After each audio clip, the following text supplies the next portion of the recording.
పరలోకమందున మా ప్రియ పరలోకపు తండ్రి, సర్వోన్నతుడా, సర్వములో సర్వమై నిత్యము ఉన్నవాడా, జగత్తు పునాది వేయబడక మునిపే ప్రేమ చేత క్రీస్తులో మమ్మల్ని ఏర్పాటు చేసుకున్న తండ్రి, మీకు వేవేల కృతజ్ఞతాస్తుతులు స్తోత్రాలు చెల్లిస్తున్నాం. గడిచిన కాలం అంతా మమ్మల్ని కాచి కాపాడి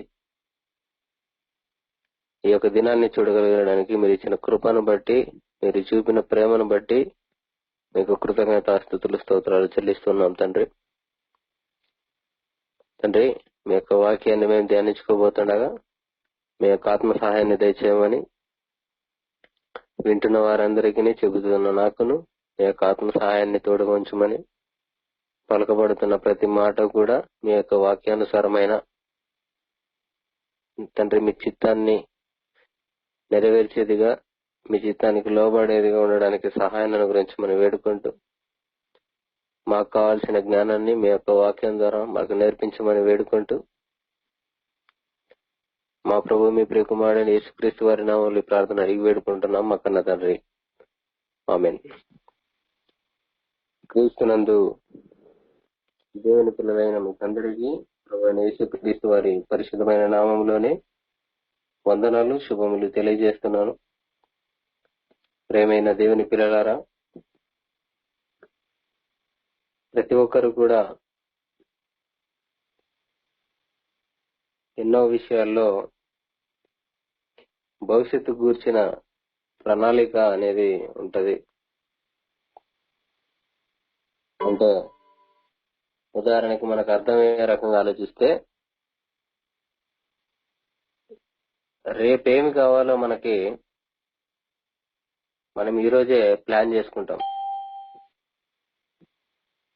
రేపు ఎలా ఉండాలో, ఉదాహరణకి కుటుంబం వారైతే రేపే వంట చేయాలనేసి ఈ రోజే ప్లాన్ చేసుకుంటారు. రేపేం పని చేయాలి, లేకపోతే ఒక జాబ్ చేసేవాడు నాకు రేపు ఏ పని నిర్ణయించబడుతుంది అనేసి ఎక్స్పెక్ట్ చేసి ఉంటాడు. ఆల్రెడీ నిర్ణయించిన పనిని బట్టే ప్రతి ఒక్కరు కూడా పని చేస్తూ ఉంటారు.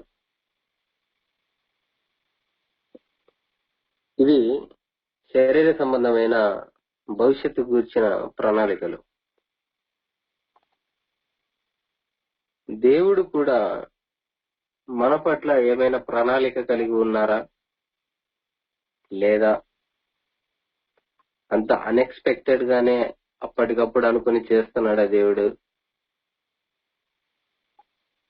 అది మనం ఆలోచించాలి. ఎందుకంటే చాలా వరకు కొంతమంది జీవితాల్లో నేను చూశాను. ఎందుకంటే వాళ్ళ యొక్క శరీర బలహీనతలను బట్టి, ఉదాహరణకు మరుగుజ్జుల్లా ఉండేవాళ్ళు, లేదంటే శరీరంలో ఏదో ఒక అనారోగ్య పరిస్థితి, ఎంత చూయించుకున్నా డాక్టర్ దగ్గరికి వెళ్ళి ఎన్ని మందులు వాడినా ఆ రోగం నయం కాకపోయేసరికి వాళ్ళు ఏం చేస్తారంటే వాళ్ళ హోప్స్, అంటే వాళ్ళ యొక్క నమ్మకాన్ని, నిరీక్షణను కోల్పోతారు దేవుని పైన. అంటే చివరికి వాళ్ళు ఏమాట అంటారు అంటే, నిజంగా దేవుడు అనేవాడు ఉంటే నాకెందుకు ఇలాంటి పరిస్థితి, అందరూ నన్ను ఎందుకు ఇలా చూస్తున్నాడు దేవుడు, నా జీవితంతో ఎందుకు ఇలా ఆడుకుంటున్నాడు దేవుడు అని మాట్లాడటం చూస్తాం. ప్రియమైన దేవుని పిల్లలారా,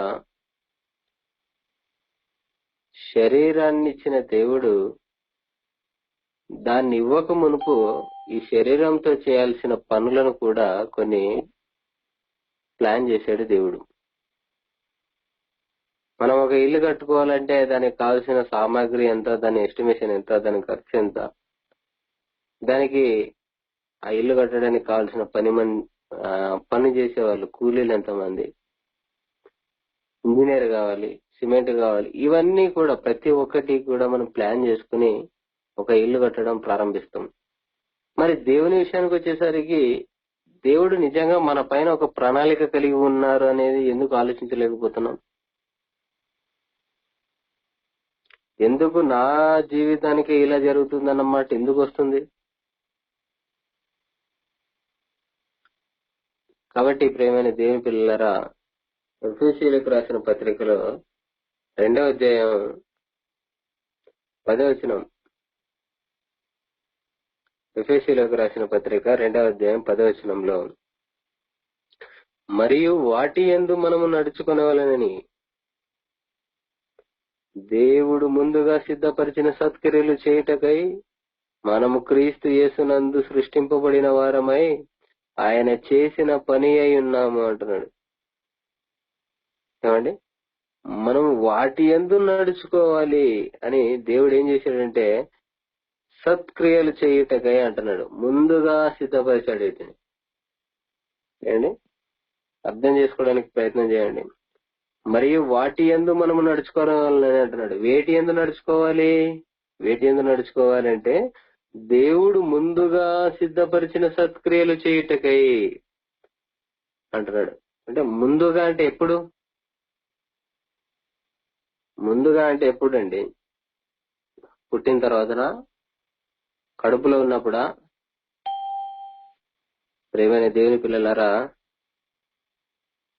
మొదటి అధ్యాయంలోనే చూస్తే జగత్తు పునాది వేయబడక మునిపే అంటున్నాడు. ప్రేమ చేత ఆయన క్రీస్తుల మనలను ఏర్పాటు చేసుకున్నాడు. జగత్తు పునాది వేయబడక మునిపే దేవుడు మన పట్ల ఒక ప్రణాళిక కలిగి ఉన్నారు. ఇది అప్పటికప్పుడు అనుకుని చేసినది కాదని మనకి ఇక్కడ అర్థమైపోతుంది. కాబట్టి ప్రేమైన దేవుని పిల్లలారా, అయితే ఇప్పుడు మనం పుట్టక ముందే మన కోసం దేవుడు ఏది సిద్ధపరిచారు అంటే సత్క్రియలు చేయుటకై అంటున్నాడు. సత్క్రియలు. ప్రేమైన దేవుని పిల్లలారా, సాధారణంగా సత్ అంటే ఈ లోక జ్ఞానులు, అంటే ఈ లోక విద్యను అభ్యసించిన వారికి అన్యులకు గనక అడిగితే సత్ అంటే సత్క్రియలు అంటే అర్థం ఏంటంటే వాళ్ళు చెప్తారు మంచి క్రియలు అంటారు. చిన్నప్పుడు నేను కూడా సత్క్రియలు అంటే సత్క్రియలు అనేసి ఒక పాస్టర్ ప్రశ్న వేస్తే వెంటనే నేను కూడా సమాధానం చెప్పాను మంచి క్రియలు అని. కానీ తర్వాత అర్థమైంది సత్క్రియలు అంటే ఆత్మజ్ఞాన విషయంలో మాత్రం మంచి క్రియలు కాదు, కానీ సత్య క్రియలు అంటే సత్య సంబంధమైన క్రియలు అని. సత్య సంబంధమైన ప్రతి క్రియ కూడా మంచి క్రియ అవుతుంది. కాబట్టి ఈ లోకంలో మనం మంచి క్రియ అన్నప్పుడు అది కొంతమందికి మంచిగా కనబడచ్చు, మరి కొంతమందికి చెడుగా కనబడచ్చు. ఇప్పుడు ఆత్మజ్ఞానమైన బైబిల్లో గనక సత్క్రియ అంటే ఏంటంటే వాక్య సంబంధమైన క్రియ. ఇది పర్ఫెక్ట్ డెఫినేషన్. కాబట్టి ఇప్పుడు సత్క్రియలు చేయుటకై దేవుడు మనల్ని ముందుగా ఏం చేశాడు? మన కోసం వాటిని సిద్ధపరిచాడు. అయితే మనము క్రీస్తు యేసునందు సృష్టింపబడిన వారమై ఆయన చేసిన పని అయి ఉన్నాము అంటున్నాడు. అంటే మన పుట్టుకే ఒక పైన పుట్టాం. మనం దేవుడు మనల్ని పుట్టించిందే ఒక పని కోసం పుట్టించాడు. వాటిని తెలుసుకోవడానికే మనం ఆసక్తి చూపించడం లేదు ఈరోజు ప్రజలు ఏం చేస్తున్నారంటే ఎందుకు పుట్టామో తెలియదు. ఈరోజు అన్నిళ్ళు అడగండి, ఈ లోక సంబంధాలను అడగండి, ఎందుకు పుట్టామంటే ఒక్కొక్కడు ఒక్కొక్క రకంగా సమాధానం చెప్తాడు. ఎందుకంటే వాళ్ళకు పుట్టుక యొక్క పరమార్థం తెలియదు. మానవుడు అనేవాడు కారణ జన్ముడని, కారణం లేకుండా పుట్టలేదని మనం ఎందువల్ల గ్రహిస్తాము అంటే ఇదిగో ఆత్మజ్ఞానమైన పరిశుద్ధ గ్రంథమైన బైబిల్ని చదివితే మనకి తెలిసిపోతుంది. కాబట్టి ఇక్కడ అంటున్నాడు ఆయన చేసిన పని అయి ఉన్నాము అంటున్నాడు. కాబట్టి దేవుడు ఎప్పుడు నిర్ణయించాడు పనులు, ఏం చేయాలని నిర్ణయించాడు పనులు, అసలు మన పుట్టిక ఎలా జరిగింది, అసలు దేవుడు ఏమనుకుంటున్నాడు, అసలు దేవుని ఉద్దేశం ఏంటి, దేవుడు ఏం ఎక్స్పెక్ట్ చేస్తున్నాడు మన జీవితంలో, ఇవన్నీ ప్రశ్నలు ఒకదానికొకటి మనం నేర్చుకోవాలి. వీటికి సమాధానం. కీర్తన 139వ కీర్తన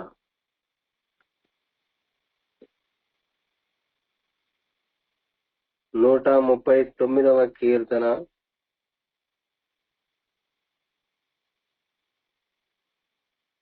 13వ వచనం నుంచి చదువుకుందామండి.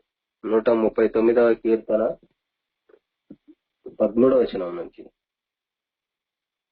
నా అంతరింద్రియములను నీవే కలుగజేసితివి, నా తల్లి గర్భమందు నన్ను నిర్మించిన వాడవు నీవే అంటున్నాడు. కీర్తనకారుడు దావీదు గారు అంటున్నారు,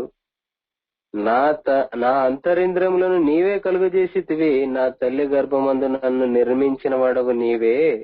నీవు నన్ను కలుగజేసిన విధము చూడగా భయమును ఆశ్చర్యమును నాకు పుట్టుచున్నవి. అందును బట్టి నేను నీకు కృతజ్ఞతాస్తుతులు చెల్లించుచున్నాను. నీ కార్యములు ఆశ్చర్య కార్యములు, ఆ సంగతి నాకు బాగా తెలిసి ఉన్నది అంటున్నాడు. ఇది గుర్తించగలుగుతున్నామా? అసలు మన పుట్టుక అనేది దేవుడు ఎలా చేస్తున్నాడు అనేది ఇక్కడ కీర్తనకారుడు వివరిస్తున్నాడు.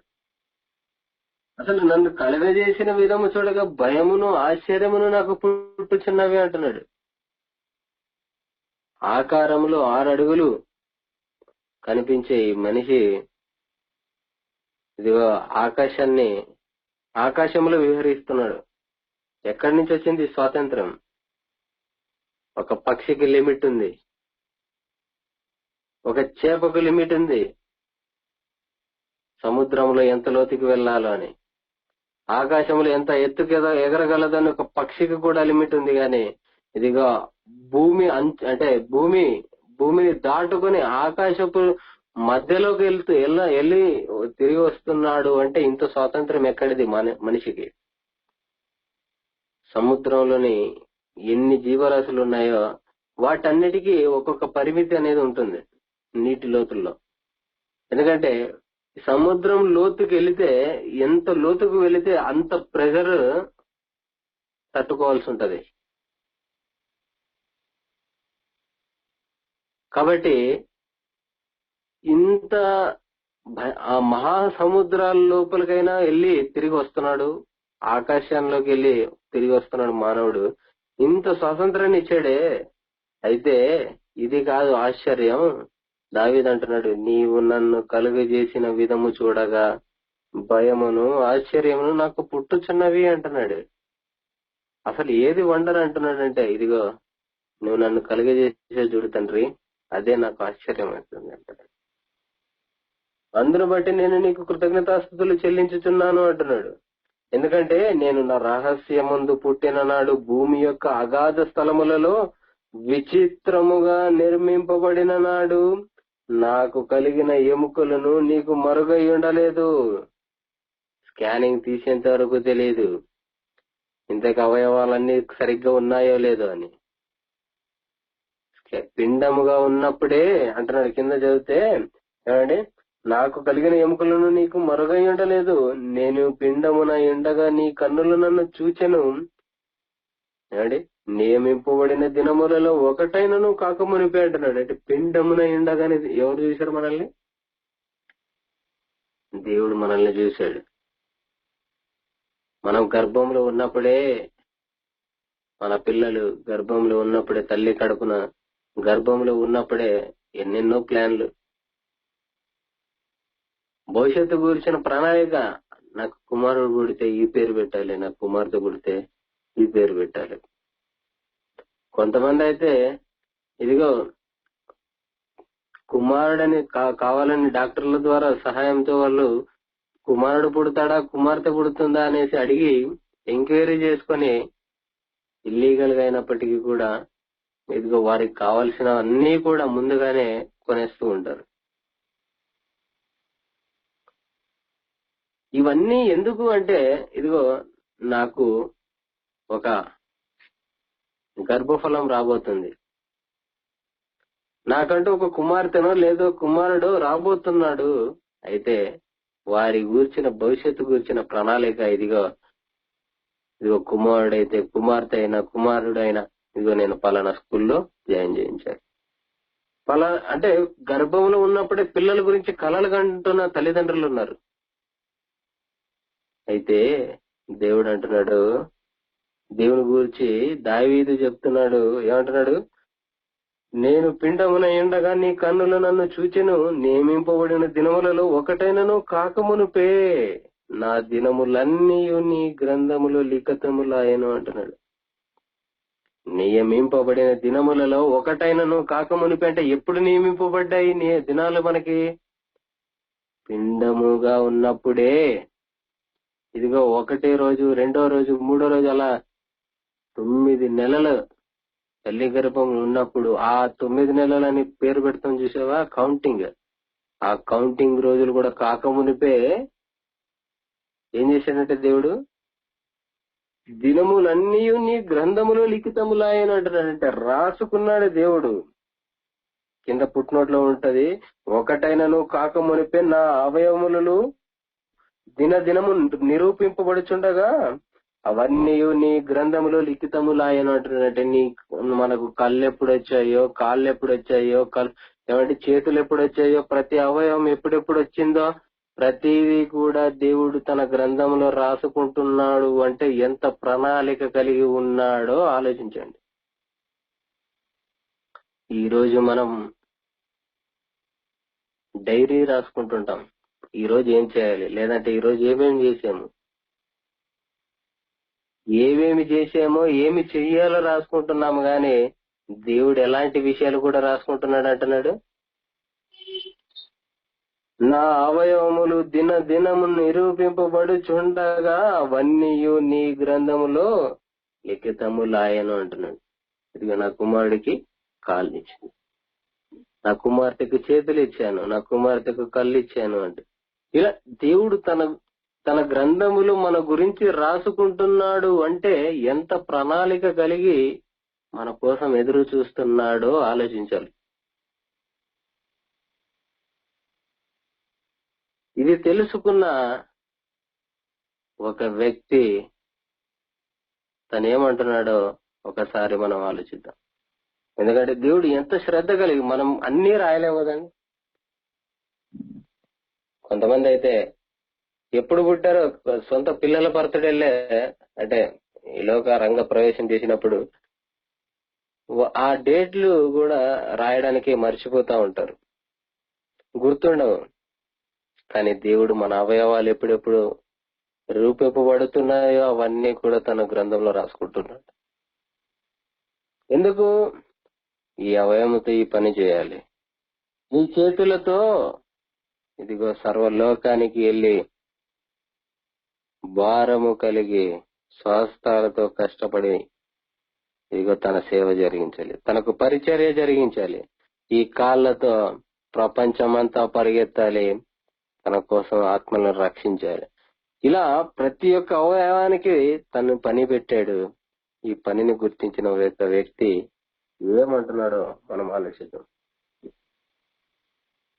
హెబ్రీయులకు రాసిన పత్రిక 10వ అధ్యాయము, హెబ్రీయులకు రాసిన పత్రిక 10వ అధ్యాయము 5వ వచనం. హెబ్రీయులకు రాసిన పత్రిక 10వ అధ్యాయం 5వ వచనం. కాబట్టి ఆయన ఈ లోకమందు ప్రవేశించినప్పుడు ఇలాగు చెప్పుచున్నాడు. ఆయన అంటే ఎవరంటే పైన వచనాలు అంతా చేస్తే ఇదిగో మన కోసం ప్రాణం పెట్టిన ఆయన, మన కోసం రక్తం కార్చిన ఆయన, మన కోసం తన జీవితాన్ని త్యాగం చేసుకున్న ఆయన ఏం చెప్తున్నాడంటే, కాబట్టి ఆయన ఈ లోకమందు ప్రవేశించినప్పుడు ఇలాగూ చెప్తున్నాడు. అంటే ఈ లోకంలోకి వచ్చేటప్పుడు ఇట్లా చెప్తున్నాడు. ఏమని చెప్తున్నాడంటే, బలియు అర్పణ నీవు కోరలేదు గాని నాకొక శరీరమును అమర్చితివి, పూర్ణ హోమములను పాప పరిహారార్థ బలులను నీకు ఇష్టమైనవి కావు. అంటే ఏం ఎక్స్పెక్ట్ చేస్తున్నాడు దేవుడు? దేవుడు ఏం ఎక్స్పెక్ట్ చేస్తున్నాడంటే, యేసుక్రీస్తు చెప్తున్నాడు, నాకొక శరీరమును అమర్చితివి అంటున్నాడు. నాకొక శరీరమును అమర్చితివి అంటున్నాడు. ఆ శరీరం దేనికోసం అంటున్నాడంటే, అప్పుడు నేను గ్రంథపు చుట్టలో నన్ను గూర్చి వ్రాయబడిన ప్రకారము దేవా నీ చిత్తము నెరవేర్చుటకు ఇదిగో నేను వచ్చి ఉన్నానంటే అంటున్నాడు ప్రభు. అంటే యేసు క్రీస్తు ప్రభులు వారు ఏమి చేయాలో కూడా రాసుకున్నాడు దేవుడు. ఆ రాసుకున్న దేవుడు ఆ యొక్క చిత్తాన్ని తెలుసుకున్న కుమారుడు అంటున్నాడు, దేవా గ్రంథపు చుట్టలో నన్ను గూర్చి వ్రాయబడిన ప్రకారం నా గురించి రాసుకున్నావు కదా దేవా, నువ్వు నా గురించి రాసుకున్నావు కదా తండ్రి, నువ్వు ఇదిగో నీ కుమారుడు ఇలా కష్టపడాలి, నీ కుమారుడు ఇలా పరిశుద్ధంగా బ్రతకాలి, నీ కుమారుడు అనేక సహోదరులలో జ్యేష్ఠుడిగా ఎంచబడాలి అంటే ఇన్ని శ్రమలు అనుభవించాలి నీ తండ్రి, నువ్వు రాసుకున్నావు కదా తండ్రి. ఇదిగో అయితే వ్రాయబడిన ప్రకారము దేవా నీ చిత్తము నెరవేర్చుటకు ఇదిగో నేను వచ్చి ఉన్నాను. I'm here, I'm there to follow your commands అంటున్నాడు. నేను నీ ఆజ్ఞలను తూచా తప్పకుండా పాటించడానికే నీవు నాకు ఈ శరీరాన్ని ఇచ్చావు. నీ ఆజ్ఞలను నీ చిత్తాన్ని నెరవేర్చడానికే నీ గ్రంథములో నా శరీరం గూర్చి నేను చేయవలసిన పనులన్నిటిని గూర్చి రాసుకున్నావు తండ్రి నీ డైరీలో. అయితే వాటిని నెరవేర్చడానికే నేను వచ్చి ఉన్నాను. బలులు, అర్పణలు, పూర్ణ హోమములు, పాప పరిహారార్థ బలులను నీవు కోరలేదనియు అవి నీకిష్టమైనవి కావనియు అంటున్నాడు. పైన చెప్పిన తరువాత ఆయన నీ చిత్తము నెరవేర్చుటకు ఇదిగో నేను వచ్చి ఉన్నానని చెప్పుచున్నాడు. దేవుని చిత్తాన్ని నెరవేర్చడానికి యేసుక్రీస్తు దాన్ని గుర్తించగలిగాడు. ఇక నాకెందుకు ఈ శరీరం అమర్చబడింది, అందుకని 12వ ఏటనే శాస్త్రుల మధ్య, పరిశీలుల మధ్య, ప్రధాన యాజకుల మధ్య ఆయన వారు చెప్తున్నది వింటూ వారిని ప్రశ్నలు అడుగుతూ ఉన్నప్పుడే, అమ్మా మీరేలా నన్ను వెతకచుంటురి, నేను నా తండ్రి పనుల మీద ఉన్నానని మీరు ఎరగరా, మీకు తెలియదా? ఎందుకంటే నాకు ఒక శరీరాన్ని దేవుడు నాకు అమర్చాడు. ఆ శరీరంతో నేను చేయాల్సిన పనులు ఎప్పటికప్పుడు చేయాలి. రే హోంవర్క్ చేసావా అని అడుగుతాం పిల్లలు ఇంటికి వచ్చిన తర్వాత. కారణం పెండింగ్ వర్క్ ఉండకూడదు. ఎందుకంటే ఈ రోజు మనం పెండింగ్ పెడితే రేపటికి ఏమైపోతుంది, రేపు చేయాల్సిన వర్క్ కూడా ఉంటుంది, హోంవర్క్. అప్పుడు రెండు ఒకేసారి చేయలేం. కాబట్టి ఎప్పటికప్పుడు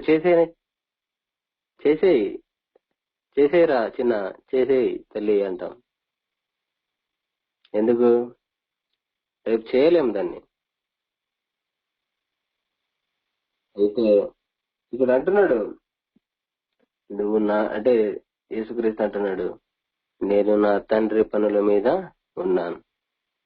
ఎందుకంటే ఎప్పుడు చేయాల్సిన పనినప్పుడు తూచా తప్పకుండా యేసుక్రీస్తు ప్రభుల వారు దేవుని ఆజ్ఞలను నెరవేర్చారు.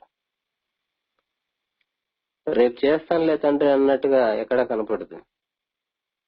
ఏ వయసులో ఎక్కడ ఏ మాట పలకాలో అక్కడ ఆ మాట పలికి దేవుని చిత్తాన్ని నెరవేర్చగలిగాడు. కాబట్టి దేవుడు 30 ఏటన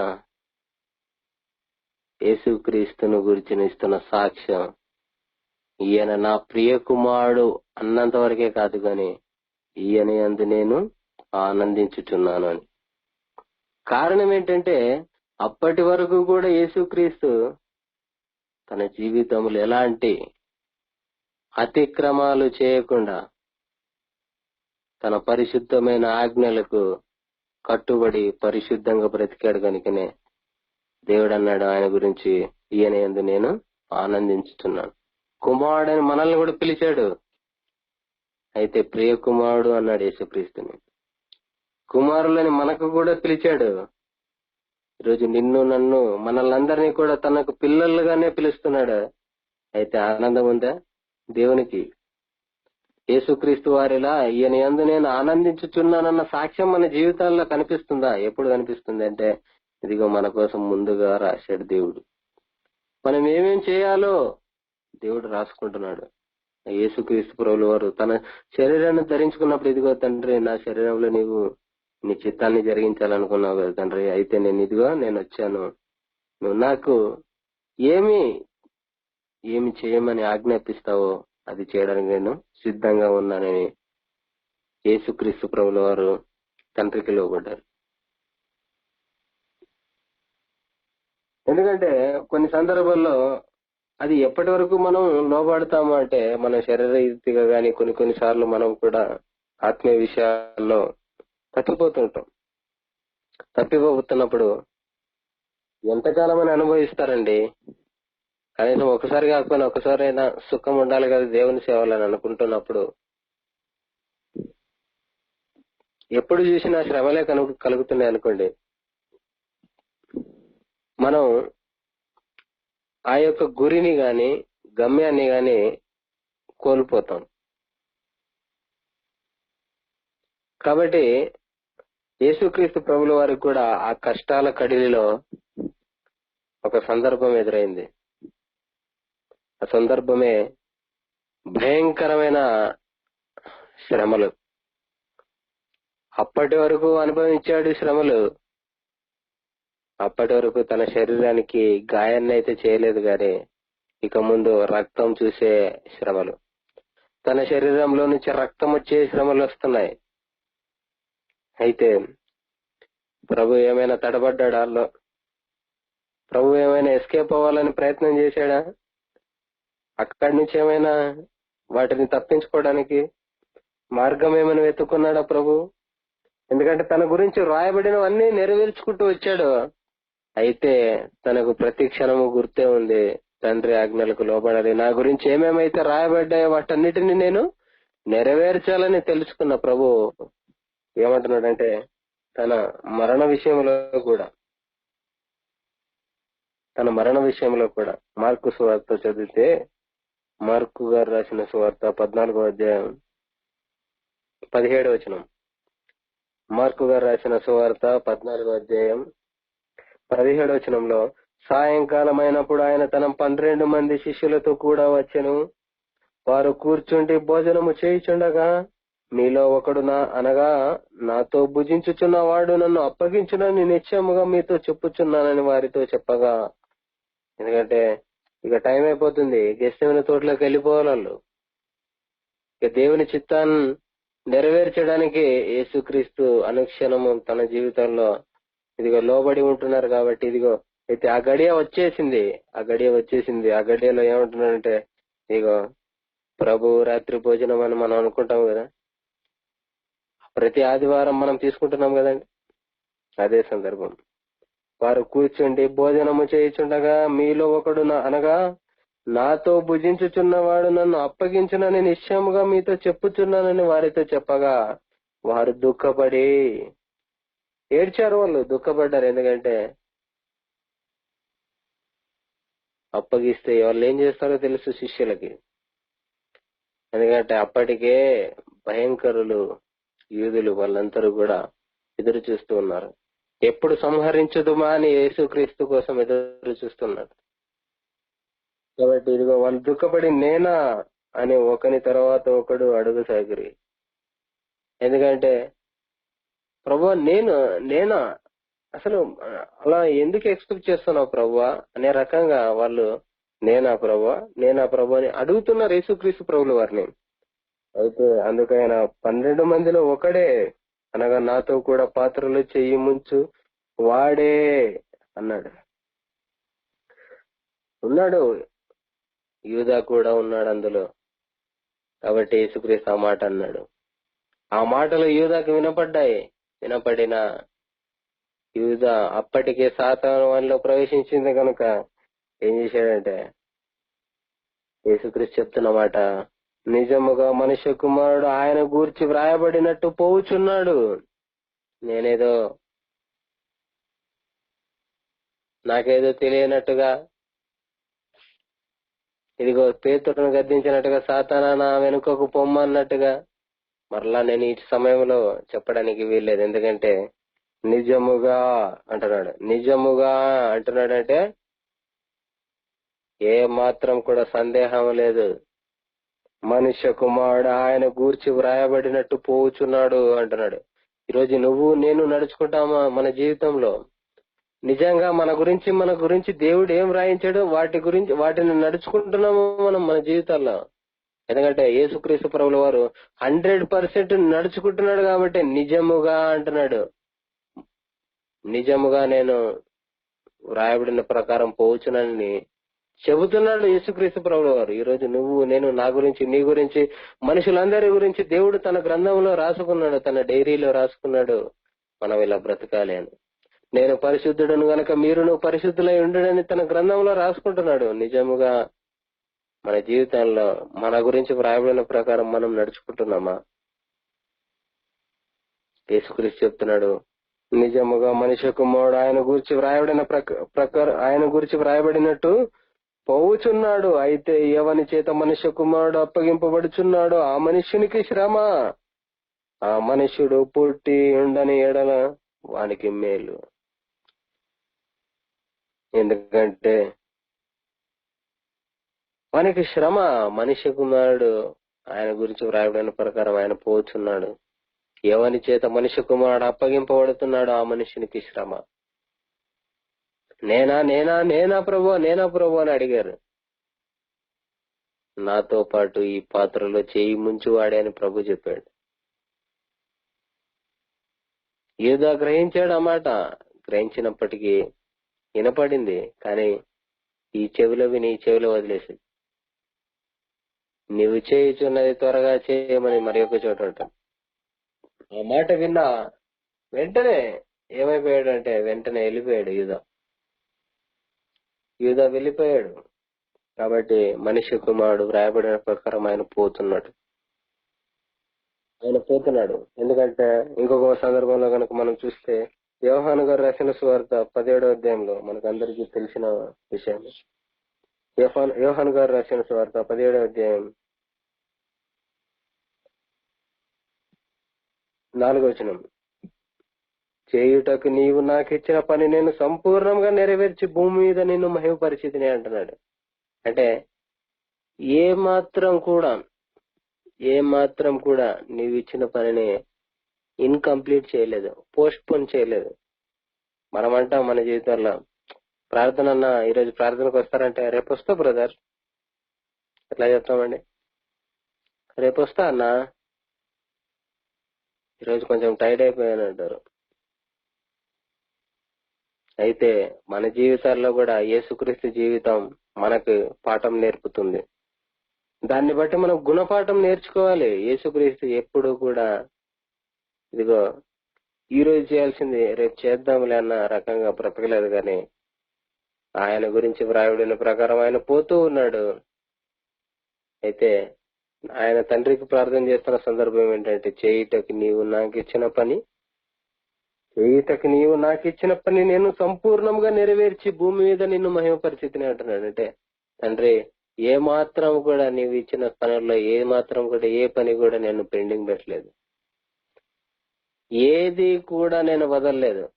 నీవు ఇచ్చిన ప్రతి ఆజ్ఞను, నీవు నా గురించి రాసుకున్న ప్రతి ఒక్క మాటను నా జీవితంలో నేను నెరవేర్చాను తండ్రి అని దేవునికి ప్రార్థన చేశాను. సంపూర్ణముగా అంటున్నాడు అంటే నేను నెరవేర్చాను అనడం ఓకే. సంపూర్ణముగా అంటే ఇంకేమైనా ప్రశ్న అక్కడ ఏమైనా రావడానికి అవకాశం ఉందా? కాబట్టి ప్రియమైన దేవుని పిల్లలారా, యేసుక్రీస్తు ప్రభుల వారు తన జీవితంలో అంత సంపూర్ణంగా నెరవేర్చగలుగుతున్నాడు అంటే నిజంగా మనకు రోల్ మోడల్ గా ఉండడానికి. దేవుని అంత భయము భక్తి కలిగి జీవించాడు కనుకనే హెబ్రీ పత్రిక 5:7 ఆయన అంగీకరింపబడిన అంటున్నాడు. అంటే భయము భక్తి లేకపోతే ఆలోచించండి, భయము భక్తి లేకుండా ఎవరైనా దేవునికి పిల్లలు అయ్యే అవకాశం ఉందా? దేవుని యందు భయము భక్తి లేకపోతే ఇదిగో ఏమంటే ఈ లోక సంబంధులైన తల్లిదండ్రులే సమాజంలో తమ యందు భయభక్తి కనపరచకపోతే నువ్వు నా కుమారుడివే కాదరా అంటారు. నువ్వు నాకు పుట్టలేదని తమ పిల్లలతో చెప్తున్నారు. అలాంటిది యేసుక్రీస్తు ప్రభుల వారిని శరీరధారి అయిన దినములలో మహారోదనతోనూ కన్నీళ్లతోనూ తన్ను మరణం నుండి విడిపింపగలవానికి ప్రార్థనలు యాచనలు సమర్పించే భయభక్తులు కలిగి ఉన్నందున ఆయన అంగీకరింపబడను అంటున్నాడు. అంటే ఎందుకు అంగీకరింపబడ్డాడు అంటే ఆయనేమి తేరగా కాదు, దేవుని కుమారుడు కదా, ఆయనకి ఏమైనా ఎక్సెప్షన్స్ ఏమైనా ఉంటాయేమో అనుకున్నాడు. అంటే వెసులుబాటు అంటాం కదా, ఏంటంటే నువ్వు పలానా వాడివి కాబట్టి నీకు అవన్నీ అవసరం లేదు, నీకు ఈ కొన్ని చేసినా చాలని అలాంటివి ఏం లేదు. సంపూర్ణంగా నెరవేర్చాలి. ఏ ఒక్క ఆజ్ఞ కూడా మిస్ కాకూడదు. కాబట్టి దేవా, నీవు నాకు ఒక శరీరాన్ని అమర్చావు, ఇదిగో నీ చిత్తాన్ని నెరవేర్చడానికే నేను వచ్చాను. ఈరోజు నీ కోసం నా కోసం కూడా రాయబడ్డాయి. ఎఫెసీ 2:10 మనం చదువుకున్నాం.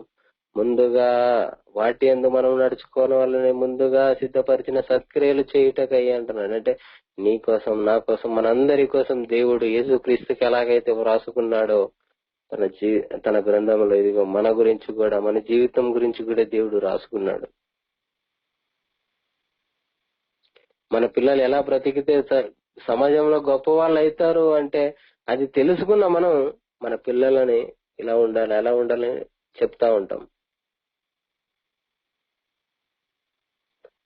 తన పిల్లలు తన ఎదుట గొప్ప వాళ్ళు కావాలని దేవుడు కోరుకొని తన గ్రంథంలో మన గురించి రాసుకున్నాడు. మనం సత్క్రియలు చెయ్యాలని. నీ గురించి నా గురించి ఎన్నో కలలు గాని దేవుడు ఎంతో ప్రణాళికతో తన యొద్దకు రావాలి అని, ఆషామాషిగా ఏదో పిలిస్తే రమ్మన్నట్టుగా కాదు గాని తన పిల్లలు శ్రమల గుండా రావాలి, వీరుడిలో బయటికి రావాలి. యుద్ధంలో వచ్చిన వాడు ఇదిగోండి, యుద్ధానికి వెళ్ళేటప్పుడు అన్ని ఉంటాయి, అన్ని శరీరానికి కావాల్సిన అన్ని ఆ యొక్క భద్రత ఉంటది, అంతా యాక్టివ్ గా ఉంటారు. అదే యుద్ధంలో తిరిగి వచ్చేటప్పుడు చూడండి, ఆ సైనికుని అలిసిపోయి శరీరం అంతా గాయాలతో రక్తముతో తిరిగి వస్తాడు. అలా తిరిగి వచ్చిన వాణినే ఏం చేస్తుంది? రాజ్యం సన్మానిస్తుంది. దేవుడు కూడా అదే ఎదురు చూస్తున్నాడు. తన పిల్లల గురించి తను రాసుకున్నాడు తన డైరీలో. అయితే ఆ పరిశుద్ధులుగా ఉండాలి అంటే ఇది ఈ లోకములో యేసుక్రీస్తు అంటున్నాడు, లోకములో మీకు శ్రమ కలుగును, ఆయనను ధైర్యము తెచ్చుకున్నాడు. ఎందుకు ధైర్యం తెచ్చుకోవాలి అంటే యేసుక్రీస్తు అంటున్నాడు, ఇదిగో నేను లోకాన్నే జయించాను. ఆల్రెడీ జయించిన దానిని మీరు భయపడకండి. నేను లోకాన్ని జయించాను కాబట్టి లోకాన్ని చూసి భయపడాల్సిన అవసరమే లేదు. నేను లోకాన్ని జయించిన వాడిని, జయశాలిని. నేను ఇక్కడున్నాను కదా, నన్ను చూడండి. లోకాన్ని చూసి, లోకంలో మనకు జరుగుతున్న శ్రమలను చూసి మీరేదో ధైర్యం కోల్పోకూడదు. లోకంలో మీకు శ్రమ కలుగును, అయినను ధైర్యం తెచ్చుకొనడి, నేను లోకాన్ని జయించాను అంటున్నాడు యేసుక్రీస్తు. అలా జయించడానికే యేసుక్రీస్తు ఈ లోకానికి వచ్చాడు. మరి ఈరోజు ఆయన నమ్మాం, ఆయన నామంలో బాప్తిసం పొందాం, మనం ఓడిపోదామా? మన కోసం రాయబడిన సత్క్రియలను మనం చేయలేక ఓడిపోదామా? దేవుడు తన గ్రంథంలో మన గురించి రాసుకున్న మాటలన్నిటినీ కూడా మనం నెరవేర్చకుండా దేవునికి దూరంగా బ్రతుకుదామా? మన కోసం ఎన్నెన్నో ప్రణాళికలు చేశాడు దేవుడు. తన కుమారునిలా తన యొద్దకు రావాలనుకున్నాడు. తన కుమారునిలా మనమందరం కూడా పరిశుద్ధులుగా జీవించాలనుకున్నాడు. తన కుమారుల ప్రతి ఒక్క మాటలను ఆయనకు విధేయులుగా బ్రతకాలని దేవుడు కోరుకున్నాడు. యేసుక్రీస్తు ప్రభు వారి విషయంలో ఆయన జీవితంలో ఏమాత్రం కూడా దేవునికి అవిధేయుడిగా బ్రతికినట్టుగా గాని, ధర్మశాస్త్రానికి విరోధంగా బ్రతికినట్టుగా గాని కనపడాడు. ఎందుకంటే జ్ఞానమునకు మించిన క్రీస్తు ప్రేమది. ధర్మశాస్త్ర ప్రకారంగా ఒక చెంప మీద, కుడి చెంప మీద కొడితే ఎడమ చెంప మీద కూడా కొట్టొచ్చు. అయితే క్రీస్తు ప్రేమ ఏమని చెప్తుందంటే, నిన్ను హింసించిన వాని కొరకు ప్రార్థన చేయి.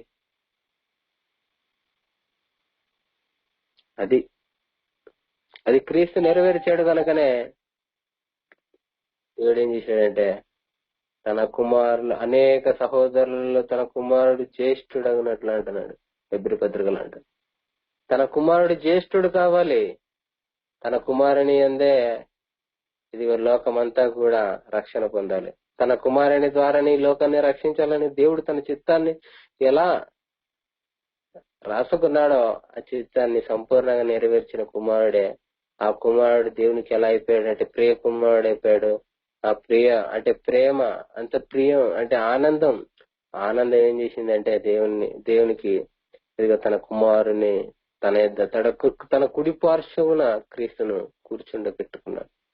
ఈరోజు నీకు నాకు కూడా అదే, యేసుక్రీస్తుతో పాటు మనము కూడా కూర్చోవాలని యేసుక్రీస్తు మనల్ని పిలుస్తున్నాడు. అయితే పిలవడానికి కారణం ఏంటంటే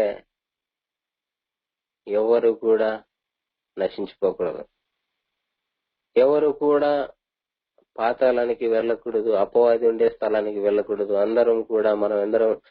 మనమందరం దేవుని పిల్లలం. కాబట్టి దేవుని పిల్లలు ఎక్కడ ఉండాలి అంటే మన పిల్లలు మనతో ఉంటేనే బాగుంటుందని తల్లిదండ్రులు ఆలోచిస్తారు. అవునా? మన పిల్లలు వేరే వాళ్ళ ఇంట్లో అక్కడే తింటూ అక్కడే పడుకుంటూ ఉంటే బాగుంటుందా? ఎంతసేపు మన పిల్లలు,